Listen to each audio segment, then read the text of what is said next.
What is the most used man-made material on Earth? You guessed right, it's concrete. Look around. It's everywhere. Sidewalks, driveways, foundations, floors you stand on, and even entire buildings are made out of concrete. So why don't we discuss it more? In each episode of Concrete Logic, we will explore one concrete-related topic with the help from industry professionals that are shaping the future of the trade. We'll talk with suppliers, contractors, architects, engineers, specialists, and even some proponents of competing materials about their views of concrete and their vision of its future.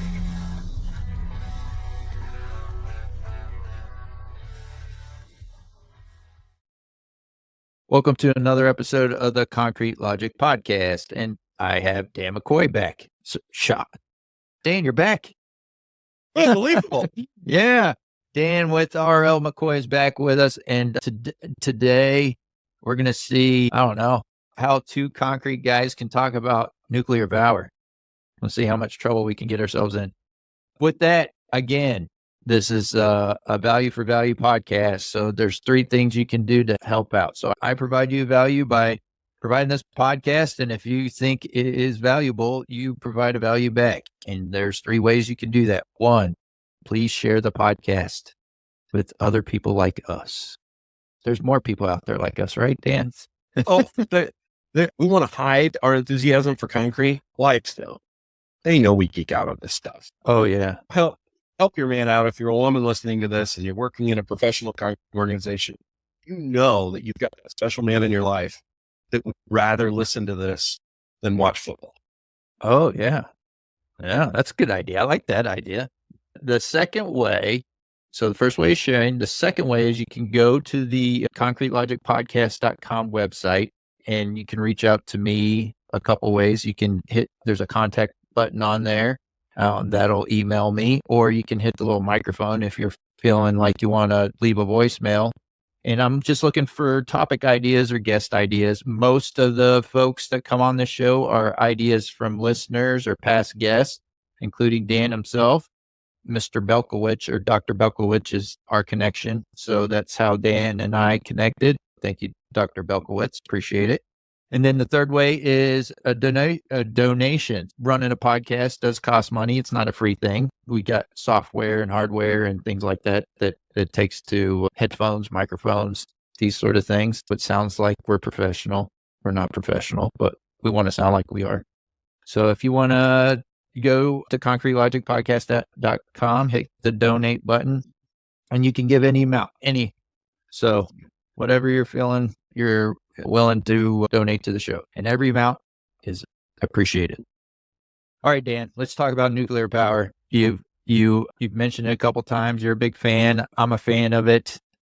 There's saying something is getting pushback would be saying very little about the feelings out there about nuclear power. And I think it's just because there's been namely 2 or 3 major disasters that have happened, and the way those things were covered and the information that was provided to the public about those events has really morphed our minds about what nuclear power is and how dangerous it is and things like that. But Dan, I'll let you start and I'll just jump in where I can. Oh, do more than jump in. I was hoping this was just going to be a fun discussion about 2 nuclear freaks, but it ties into concrete. For those of you that are like, I don't want to talk about nuclear power, I want to talk about concrete. It ties in.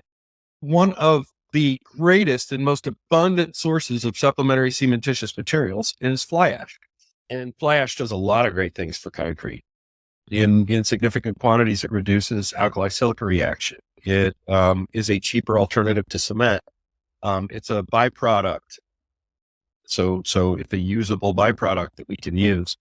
But in the green movement, as we're seeing, where you get fly ash from is from your coal plants, your coal fire furnace burning. And it is, the reason it's used is it's incredibly cheap. It's incredibly cheap. It's incredibly inefficient in terms of coal usage. But compared to the other things you can burn, coal is very good. So if you, versus say wood, burning timber to produce. But when we talk about electricity in the grid, just to put everybody on the same page here, all you're doing all you're doing is taking the age-old fact, it's really old technology. You just need to spin a piece of metal around a magnet and you create electrical current. So how do we create that continual spin? And best way to do it thus far, or we would have created something else, is to create a fluid that pushes this turbine around and around. You see it in hydroelectric dams where they use the natural head pressure of the water. As they release that water, it comes through, it spins a turbine around, which spins this piece of metal around a magnet, and boom, you get electricity. So another way to spin it is to almost what everyone uses in power generation is a basic steam. You use the differentials in pressure between steam and the open atmosphere. And as that steam is released, it produces that spinning motion through the turbine and it creates electricity. Then that's when all the power separates on that side when it comes to generation. So you can use coal fire plants. A lot of those are now being transitioned into natural gas, which is a lot cleaner, or clean coal technology, but natural gas. Another one that's out there is a natural gas plus hydrogen combination, but think about it. Everybody just think about it. It's a way to basically turn water into steam. And by far, if you're looking for clean, by far the most efficient is nuclear, bar none. It is the most efficient because if you look at it as every day, a coal plant requires about an entire train load of coal, whereas a nuclear reactor could take about a half of a single car from that train load, a single car, and run on that uranium for a year. In terms of efficiency, that's basically what we're doing. You're right, Seth. It's gotten so much blowback, but I think what we forget is power generation by steam has been around for millennia. Really, they've been using it to do maybe not make electricity, but they've been using it as an engine or as a motive of getting work done for that long. And it wasn't until Einstein's miracle year in 1905 that somebody said, "Hey, we can convert this into energy. We just have to hit it hard enough." In simple terms, when you take a look at the forces of nature as they get stronger and stronger, you've got the force of gravity in the universe, and then you've got electromagnetism, and then you've got a weak nuclear force and strong nuclear force. And if you're able to separate atoms, you're talking about a massive amount of energy released. And that's the power of nuclear energy. It took another 30 years before Enrico Fermi decided, I think there's something here, put a massive amount of uranium. And people should know that naturally existing uranium, 238, that is the abundant amount of uranium. Where is uranium created? It's in huge, massive supernovas. The bigger the supernova, the heavier the element gets. And it creates a little bit of this uranium, this really heavy metal, this uranium-238. And then as it lands on Earth and it exists in nature, there are a few little atoms in that big chunk of uranium-238 that are uranium-235. And it's a very small percentage, something like 0.7% of this big pile of uranium-238 has uranium-235, which is the fissile material that we really like because it's easy to separate from when you shoot a neutron. And so one of the great benefits of nuclear energy is the fact that we're continuing our advances. And you brought up the three scenarios. Let's just talk about them. We've got 3 Mile Island, which happens. Now we're taking out nuclear accidents that happened previously to that. But if you take total death toll and total environmental statistics from all of them, I think the only one that's really cleaner so far maybe is hydro as far as impact to humans, not so much on the environment, what you find. But if we look at those accidents that happened in the early days, and usually they were related to the Manhattan Project. I would just pause there for a second. I would say the hydroelectric impacts people. Actually, I've read things where it impacts as far as negatively impacting people. Hydroelectricity has impacted more people than nuclear power. Recently, it was Ukraine that had or am I messing that up? Where was the dam that failed? They failed that dam, which was a lot. It's one of the things that in military strategy that you always go for: communication, and then the infrastructure, especially power generation. If you knock out the enemy's ability to communicate and then produce power to fix communications, you've effectively made them dumb and blind. But yeah, you're 100% right. You're capturing, nothing's free, folks. So all this energy that you get, even if it's hydroelectric, you're taking that natural, on what we call hydrologic terms, that natural head. There's potential energy there. That's a lot of potential. Yeah. You get it when you spill a glass of water. You spill a glass of water, you think you make a mess. Open up the hole in an earth dam that has about a couple million gallons is even the right word. These reservoirs are enormous. Mm-hmm. But that is a lot of existing pressure head and a lot of flow coming in. Yeah. And it takes up a lot of land area. A lot of land, takes up a lot of planning and a lot of resources. The Three Gorges Dam in China is one that they evacuated, the domain is the wrong. They displaced a lot of people to create the reservoir that powers the hydro. Yeah, and the environmental impact to just nature and animals and all that other stuff, related stuff too. I think people don't consider that as well with hydroelectric. No, and yeah, that is a big one. I think, and there's probably people out there saying, what about wind and solar? I like wind and solar. I just know that the sun isn't always shining and the wind isn't always blowing, or vice versa. You have your main load, your base load. That's the term they use in the grid. You have your base load. That's the power plant that makes all the power, not all the power, but that's your base load power. And then everything else comes from that, the supplemental energies of wind and solar. And one of the biggest problems they've had, I read a book. Oh, I should read a book about the grid. Oh, and I wish I could give the author credit.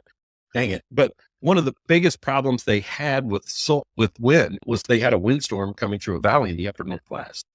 And they already had baseload power on, but it takes a while to shut down baseload power. They actually had a problem with the grid creating too much electricity that couldn't be used. And it's the inability to control things like that I think could get us into trouble, because all you need is to take several sections of that grid or the substations out, and you've got a lot of problems for a lot of people real quick. People realize that if you're sitting in a room right now, if you're driving down the road and you're looking at lights, you have to realize that at the speed of light, that light photon that just interacted with your eye was literally made in a power plant less than a second. So you have to realize how fast the speed of electricity is and how delicate that is if it's interrupted. That's one of the things they teach us in school when you're going for civil engineering. I'm kind of braggadocious, but it is true. The difference between a third world country and a first world country is civil engineering. If you don't have clean power to start with, it doesn't even have to be clean in a third world country, but if you don't have power, you don't have things for water filtration or even getting water or treating sewage, septic, and then that goes on to construction and building infrastructure or surface transportation. If you don't start off with those basic things and that basic freedom to have eligibility to tap into that, you're still going to be a third world country. Yeah. As energy goes, your society goes. China and India know that right now. That's why they're building all the coal plants in the world that they can. They're building everything. And they're building coal. They're building natural gas. Yeah. They're building reactors. Yeah. And that's where all of our coal's going right now, is over there. I wish we would be doing. Like I think Vogtle 3 just came online a year ago, and that's down in Georgia. Yeah. Boy, what a great project, but that's a full blown reactor. Yeah. So I guess I would want to know, what are the normal things that people tell us about nuclear energy that they're scared of? You want me to tell you? Cause I know. Yeah, I want to answer those. Yeah. Right. So folks that subscribe to the Concrete Logic newsletter will know that I write about things that I read about nuclear power and energy. And so when I do that, I do get responses about, that they either agree or strongly disagree. The issues that I've seen or I've been emailed about is the waste. What do you do with the waste? And then, of course, they talk about all the people that in people's mind, there's been a lot of people killed by nuclear power. So you started talking about it, but those are the two big things that I hear is waste. What do you do with the waste? What about all the people that have been killed by nuclear energy accidents? See, that's exactly usually what you hear from people. So if we have, I think. So the last one that folks have talked about, the last accident, I guess we could start with the accidents, is the Fukushima accident from the tsunami. What's interesting is I think I think everyone's on it. Finally got to the point where everyone agrees that only one person was killed in that disaster. And what's interesting is the latest thing that I read about it was about all the hoopla about how they're releasing all the water from the facility into the ocean, and people are all up in arms like, how are you doing? Why are they being allowed to do this, to release this water that was used in this facility, in this nuclear reactor? Why are they able to release it in the water? And if you actually read and dig into it, the water that they're releasing into the ocean, I think, am I saying it right? They're releasing it to the ocean is actually cleaner than the water that you would get out of your faucet. That's the extreme efforts that the Japanese are taking to release this water. And it's not like they're dumping it all at once. They're trickling it out. It's true. Because they could dump it all at once, totally unfiltered, and the ocean would eat it up so fast that you wouldn't have any idea what happened. The amount of dilution, I don't mean to be totally negative, that's the difference. You think as a civilization that we're really big, 8 billion people, you could fit all of us in one county in California if we stood 5 feet. So we really don't have as big of an impact as I think that people think. Mother Earth will be here long after. Yeah, we can get into that. I had that argument. I had that argument the other day with somebody. That's another podcast. But so I'm interested in. Okay, let's go right down I was fortunate enough. Last year, I took a tour of the Cook Nuclear Facility up in Michigan, which is just north of me. And as a nuclear freak, it was like I was mind-boggling. I just love this. And if you're a construction freak, go to a power plant. You want to see some big industrial stuff. Wow. Wow. Anything you've done, take it times 10. And that's the smallest component there. First of all, we talk about waste. In the Yucca Mountain debate, which was in Nevada to store nuclear waste, that shut down. What the nuclear facilities do is they store this nuclear waste on site. And I would encourage you to go to Google Earth, anybody listening, and go to a nuclear facility. And what you will see is where they store their nuclear waste. And what you're going to be surprised with is how incredibly small the amount of waste there is. This specific one at Cook that you can see on Google Maps, just south of the facility, there's what looks like a football field. And inside it are containment vessels inside this football field that are about 10 foot in diameter and about 20 foot. They look like little silos. And you can see that there's probably only 20, maybe. Those 2 reactors have been online since the early 70s. And that's the total amount of waste produced since the early 1970s. That's total. Everything. Every bit of waste that you see is right there. And you look at it and it's almost, you look at it and you think, pretty insignificant. And that's the total amount of waste. And it's set there to cool off the contaminated materials. If you take a look at the really dangerous materials that are highly radioactive, total amount ever made by man wouldn't even fill half of a swimming pool. I realize I'm making light of this, but I just feel like when people hear this or hear about nuclear waste, they think it's just this huge amount belched out all the time. And it's not. You're producing steam and you're producing this electricity naturally free from deleterious materials released into the air. All of it is contained within the reactor vessel. And then when the fuel rods are spent, they take the fuel rods and then they cool them in a pool for several years. And then once they're done, they put them in storage containers. After they've cooled, they continue to air cool them.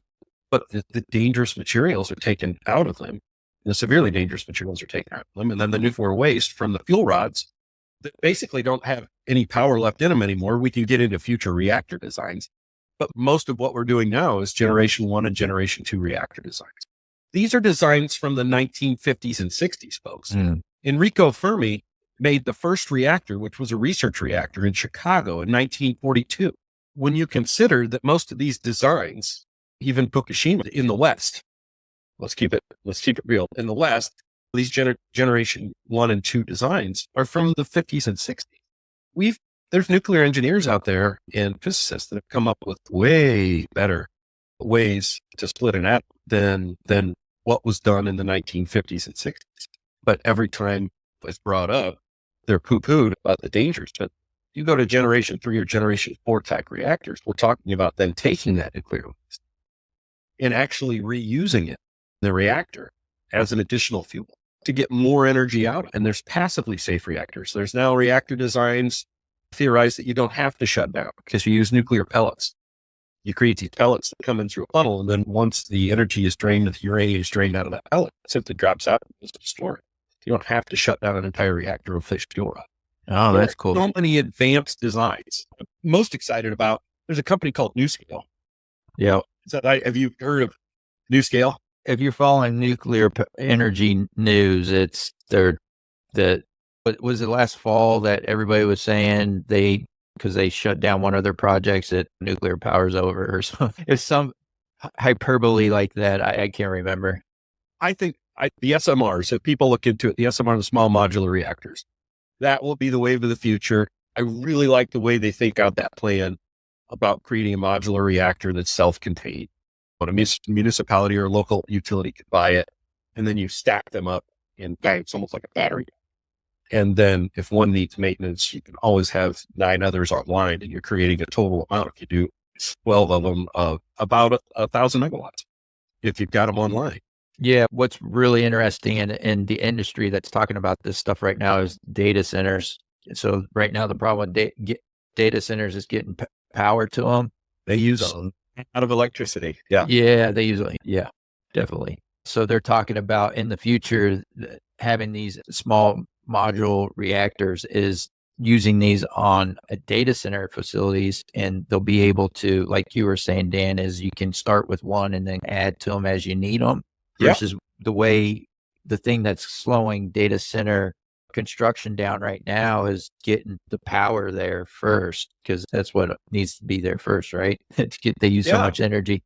Microsoft, it was Microsoft. They posted a job opening for nuclear energy or whatever they call it. Yeah, I forgot what that was called. And that went all over, at least in my circle of what I follow. It was all blasted all over the place, and everybody's, oh, look, Microsoft's into it. So I think we're seeing some maybe fringes of the industry lean into nuclear power. We just got to figure out what's the best way to do that, because you're not going to power data centers with a wind turbine or solar panels.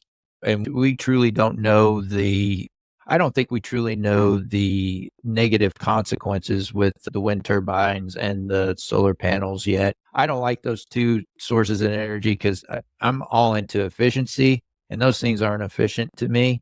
They take up too much mass to do those things. And I think they're ugly. I don't want to look at them. I don't want to see them. What's a really good reason? Yeah. Superficial, but it is if it becomes part of it. But on the other thing, what are we going to do with them when they're done? Nuclear waste, like I said, everything that I've ever seen from two reactors from the 1970s fits inside a space that's half the size of a football field in cylindrical tubes that are 25 feet away from each other. Yeah. That's the total amount of waste. But you start talking about what's going on with solar panels and how we're going to recycle those. I don't know what we're going to be looking at. Yeah. With I again, subscribers to the Concrete Logic newsletter will know I shared with them, and it's been some months, but down in Texas, there's a town that somebody talked them into doing this, some business or whatever that recycles the wind turbines it's just acres and acres of these wind turbines that are either broken or used or whatever. And they're supposed to recycle them, but they don't know how to recycle them. So they're just stacking up over there, and the town's going crazy. They're like, we don't want this stuff in our town. So yeah, to me, these things, like you said, though, there's trade-offs. There's not a perfect answer. I'm not saying nuclear power plants are the most beautiful thing to look at either, but I think instead of investing the billions and billions of dollars that we're dumping into solar energy and wind power, I think that money is better spent on nuclear power. We could figure out how to address the things that people are most concerned about with nuclear power with that money, safety and waste management and things like that. I look at, sometimes I hit myself because I think about California. And I think what a perfect place for reactors, right? They have a power shortage out there. If you put reactors in, you place it next to a coastline, similar to Fukushima. I don't want to make anybody panic, but if they know the details behind Fukushima, every one of those errors has been accounted for and fixed in future design. And it was mainly the effect of an earthquake, a record-breaking earthquake with a record-breaking tsunami drowning out the backup diesel generators. That was basically the whole problem. That's been fixed in every reactor around the world. The backups that have been gone into that. But if you look at a state like California that constantly has grid problems, constantly has outages and brownouts, you could solve a lot of problems with a reactor, not only in power, but they also have a problem with water. One of the greatest things that you can do with the additional power that you make from a reactor is run a desalination. Right. You can literally make drinking water out of the ocean. They have this, there's always freshwater shortages out there, and the South claims the North and the agricultural district, they're using all the fresh water, but you need food. Yeah. You need farmers. I'm pretty sure, I might be making a mistake here, but I'm pretty sure California might be, it's at least in the top 5, if not the top 1 or 2 for agricultural and production in the United States. I think a lot of people find that surprising. There's a huge farming community there, and it does take water to grow things. But you hear these things about, we can't have a desalinization, and that'll take 20 years. I heard that 20 years ago. And if you would have started then, you would have had it now. You think about those things, and it takes power to run those things. But you also need, if you're running, and reactors are most efficient when they're running at high output. So now you've got, in the nighttime when maybe you're not using all the industry, you don't settle the reactor down. You use that base load power plus whatever it's making to run your desalinization. Or in more rural areas without salt water in the country, you use it for hydrogen generation. And you produce hydrogen gas, which is another incredibly useful fuel that a lot of people are afraid of for some reason. I think since the Hindenburg disaster, they were really afraid of it. But anything that burns can create energy. There's that potential chemical energy involved. And I wish people would get past the stigma and really do the research and not believe everything they hear about the nuclear industry. We mentioned, right, 3 Mile Island, Chernobyl, and then we've got Fukushima. 3 Mile Island, that was a personnel error, a training error about being stuck open when they didn't believe the computer said the valve was stuck open. It went into a meltdown scenario. The containment vessel trapped everything. This was a worst of a worst scenario, and it was all contained within the reactor vessel and then the house. That's like the worst you can get, and that's what happened in the United States. Chernobyl, Russian standards were a little bit different. The reason that RBMK reactor was so immense and huge to create 1,200 or 15, actually that was a 1,600 megawatt reactor. They used lower enriched uranium, right? Because it takes energy to enrich the uranium to a point where you get a fissile material out of it. We look at ours as between, I think, what's fuel grade. Somebody's out there screaming at me, but it's 10%.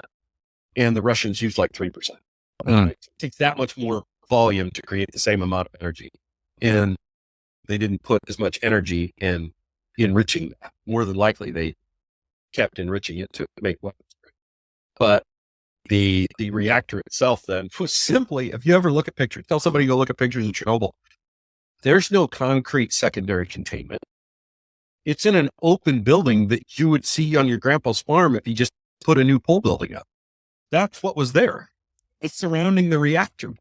Wow. You don't have a containment vessel, a reactor containment vessel, and then everything else that went wrong with it. It was a graphite moderated reactor, which is great for slowing things down and making that reaction pretty efficient. But when it's run away and you produce all those toxic bad things that slow a reactor down and catch them up real quick, that's what you get, is an immense amount of power incredibly quickly. Not so much an explosion, but I know there was an explosion related to the hydrogen that came from it. And the same thing at Fukushima, but then again, it was designed to do that. You have a hydrogen leak and it's meant to belch that out. And if it catches fire, it still doesn't reach the containment that you see around these reactors. And it's interesting that you say that about Fukushima, because there was a college study that was done where they wore their dosimeters from the moment they got to the airport, flew over to Japan, toured the site, and then flew back. Everybody looked at the data from the dosimeters and they realized the highest exposure to radiation they had was when they were at 35,000 feet in the airplane. Yeah. You can't make this stuff up. Nope. And that was standing at ground zero of Fukushima. So there's some misnomers about it that I don't really like. And I feel like if we spent more time working a problem, we would get to a better solution. Fusion energy's out there now to make it work. When people that do that idea, I think all you need to realize is the sun's a pretty big thing. I think this might be controversial, but I believe that the burning orb in the sky has a little bit to do with global temperatures. When you consider that in that nice fusion reactor that we call a sun, it makes more power in a second than the human race has ever used. And I realize that's really attractive to the solar power folks. But you realize the broad band of energy that we get 8 minutes away from it is just light energy, the truly most inefficient form of the energy that it creates. You realize how big of a deal that a fusion reactor is. And they've created it in a lab at JPL, and it matches, surprisingly enough, it matches the first that Fermi got with a fission reactor. Efficiencies are incredibly low. And then they get better and better over time. We're talking about efficiencies that are in the single digits up to 13 or 14%. And even now, the greatest power plants that we make, the most efficient that we can get, they're still at only 30 or 35%. Efficiency is one of those things that will just bite you in the end. And people say, how's that? It's everything that goes into making. How much, even when we ran the Manhattan Project, I think we used like 80% of our nation's electricity to be able to build those, or to be able to produce enough uranium-235 at the first bomb to be able to do that. I talk to people all the time, they don't know the difference between the two bombs and the difference between that and nuclear reactor. There's a hell of a difference. Totally different thing. We want a long, prolonged chain reaction that's continuous. Where in a bomb, you want a huge supercritical reaction, and you try to make it last as long as it can. They're totally different. So you can't make a nuclear bomb out of nuclear fuel rods from a reactor. I guess you could, but a lot more energy than you want to put into it. Yeah. You could technically make a dirty bomb, but the security that I saw at the nuclear facilities that's placed not only by the private contractors, but by the Department of Energy, good luck. Try it. But there's no way. And then even if you got in to make a dirty bomb type scenario, there's so many fail safes. That it is to me, and it's been statistically proven, it is the safest form and the cleanest form of energy that we can make as of now. And just imagine if we just put a little bit of time and effort into it to do passively safe reactors, or use molten salt reactors, generation 3 or generation 4 reactors, and actually invested in those. And that's why I'm excited about the small modular reactors, because we can do it on a smaller scale. And then anything that we do, we can change faster and more rapid. We can expand that more rapid than we can, like, say, a Vodal, which is like a 15-year construction time and $22 billion. Yeah. A huge, massive reactor. Yeah. Cause that's it. It's kind of like, it's built already. It was designed 20 years ago, but that was using designs that were 20 years old. And you're looking at a 40-year life cycle for a plant, which now they can extend on. It's more than 40 years. But it's still an attractable option for utility companies. And believe it or not, the Department of Energy you can still go out and you can still apply for grants, and they do give a lot of money to these utilities and power producers for research on these reactors. But there is a large stopgap in what they approve because they're so dangerous. The nuclear regulator, the NRC, really gets involved with it. More so hoops to jump through than any other means of power. Just because the stigma that's created with radiation and mainly probably the weapons usage. Yeah. But yeah, I just love talking about this stuff. I could go, if you want to go on stuff, I just love it. Yeah, I can tell. It's just so fascinating in the stuff that we could do. And whether it's construction, whether it's power, whether it's anything, I like to immerse myself in it before making a brash decision making about it. I like to research and know as much as I can. And usually nobody knows everything. And that's the beauty of it. The more you talk about it, the more you do it, the more you learn about it. And it makes you better along the way. Maybe you want to change some of the decisions that you made 20 minutes ago or 2 years ago. Nobody told you to that. Yeah. That's the whole point of life, is to continually grow and empower yourself with the knowledge of what you need. So I hope people that are listening, if they didn't like, odds are if they listen to you, they probably like nuclear energy. But if they didn't like it, hopefully they thought about it and maybe got some fuel to think about for the future in conversations that they have with people that maybe don't like nuclear. But it's definitely one that everybody brings that up. But I say the United States Navy's got a pretty good track record with small modular reactors, and nobody seems to be worried about them too much. Yeah. People shoot things at them. So there's a little bit of evidence there that we're pretty safe. Yeah. Those guys know what they're doing. Yeah. All right. No, we'll pause there. Definitely something we need to revisit and talk about more. Yeah. As those SMRs, progress. I know here in Virginia, the governor is pushing for some of that to happen here and trying to invest money into it. And I think it's just, if everybody that is, I guess, that understands the potential of nuclear energy just speaks positive of it and doesn't just ignore people's concerns and try to point them in the direction where they can read information about what is truly the history of nuclear power and how it's impacted us and all that. And as far as like you said, it's so heavily regulated now, it's got to be the safest thing to be. But yeah. So Dan, I'm going to share everybody's contact information so you can get some of the hate mail that I get about nuclear power. And that's yeah. I welcome it, because it's not so much that they hate it, they just don't understand it. Yeah, exactly. And that's totally understandable to not understand. And it's very complex. And there's so much news out there about this, about everything we look. But you said it in the beginning, and I guess this will be the last thing I say, but I want everybody out there to think about what you said, where you get your news source. I would just like everyone to go back in their head right now and think about a news story, any news story that you thought about in the last week, year, whatever, that you had intimate knowledge of.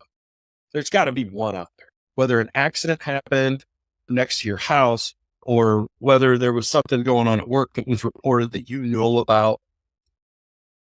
I guarantee if you look at that news story, you've watched it and you thought, well, that's not right. That's not the way it was. Just know that every news story has someone connected to it that's saying the same. Journalists don't have time to relive your experience and take your perspective on it, on that news story that you are into. Every news story to them is like that. All they can do is get a synopsis from it and take that advice. So I would just know that every news piece or news article that you hear, there's someone out there with very intimate knowledge of it that is going, not exactly. And I think that's probably the best mission that I can give people to do, is say, look at what media reports are. And it's not their fault. They're out there to sell advertising and get money, and they still have to bring you the news, but they're just not as knowledgeable about these subjects, individual subjects, as any one person is that's connected with other. And I think you'll find we've all seen construction stories before, and they'll say something and you're like, no, it's not. That's not why that happened. We all know that, but you have to remember we're experts in that field. But in someone else's line of work, they may be talking about something that you don't understand, but you just take their word for it because you don't understand it. There's somebody else that's intimately connected with that story or that industry that is looking at that going, that's like that. Yeah. You have to keep that open mind every time. And I'm not blaming journalism. I'm not a journalism hater. I'm just saying that if we have to write about something that we're unfamiliar with and we've got a deadline in the next 3 hours, we're probably not going to be 100% right about everything that we're going into. We've covered facts. We've somewhat seen what's going on, but we're not intimate with the relationship that developed that story. Yeah. I think that's very fair. All right, Dan, appreciate you coming back on the show. Everybody, until next time, let's keep it concrete. And that concludes another episode of the Concrete Logic Podcast. I hope you got some value out of that episode and learned a thing or two. If you did, visit our website, concretelogicpodcast.com, click on the show support tab and learn how you could be listed as a producer of an episode. Again, that's concretelogicpodcast.com. Click on show support tab to learn how you can support the show. And as always, Mike Dunton will take us out.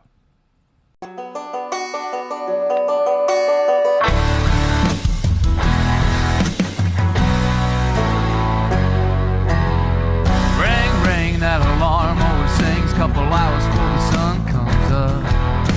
Open up the side, put some diesel in the lights and wait till the trucks roll up. Yeah, this ain't how most folks live their lives, dripping in sweat, working overtime. But while they're tying their ties for their 9 to 5s, we're out here changing these skylines with wood, iron, and mud. We work hard for $1, give thanks to the Lord above. Never make a man do something you can't prove. Hard work calls for a drink or two. Expect more, it's written in our blood. With wood, iron, and mud. From the swamps to the city, from the Lone Star heat to the woods of the Georgia pine. Good old boys and girls who ain't afraid of getting dirty for a clean time. And if you want to see the fire in a grown man's eyes beneath the hot summer sun, find the wild-eyed boys clocking days and nights, working hard to get that job done with wood.